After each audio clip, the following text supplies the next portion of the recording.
Benvinguts una setmana més a la Punts de Viatge de Newscat TV.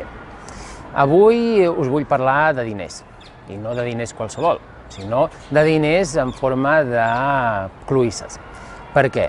Doncs, si recordeu, fa un parell de setmanes vam estar parlant dels naues, aquells dansaires de la plaça de Jemaa el-Fna de Marràqueix, i us vaig ensenyar un barret, que és aquest d'aquí.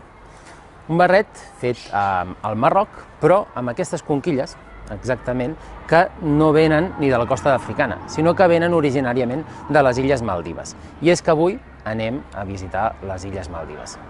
Aquestes monedes que veieu aquí no només van ser utilitzades en un passat al Marroc, sinó específicament en moltíssims llocs de l'àrea d'influència d'aquella zona, des del Iemen, a Aràbia Saudita, fins i tot a la Índia i més enllà. De manera que en un passat, estem parlant de fa entre 500 i 1.000 anys, les cloïsses, aquestes monetària moneta, es diu el nom científic, aquestes cloïsses es van exportar des de les Maldives gairebé a tot el món.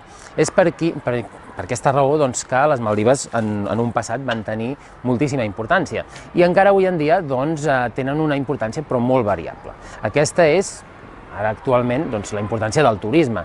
Qui no ha sentit a parlar de les Maldives com un dels llocs del paradís on podem trobar platges esplèndides, amb palmeres, sol continu, bona temperatura i de fet això ho estan aprofitant actualment per fer uns resorts de realment un cost molt elevat que d'alguna manera manté com a un cert privilegi el fet de poder anar a fer unes vacances a Maldives.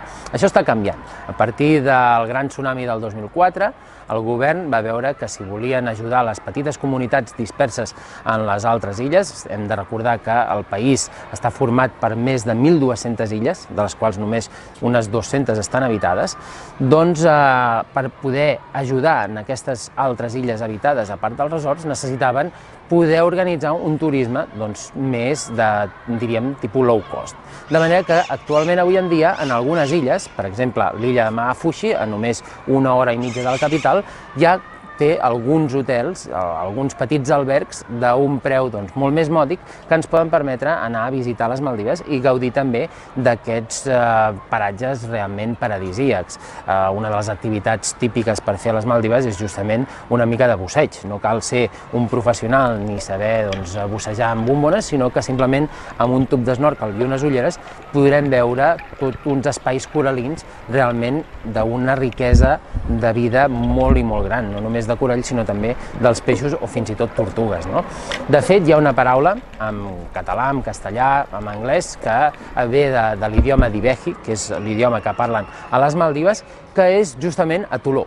La paraula atoló és una paraula de les Maldives que defineix específicament aquest tipus d'illa coral·lina, normalment en forma d'O, que ve produïda justament pel procés geològic que han patit aquestes illes des que es van anar erosionant mica en mica i al costat, en forma de cercle, van anar pujant tots aquests coralls que és avui el que podem veure a superfície. De manera que el proper cop que aneu a les Maldives, fixeu-vos en aquests atolons i recordeu que quan dieu aquesta paraula esteu parlant en divehi.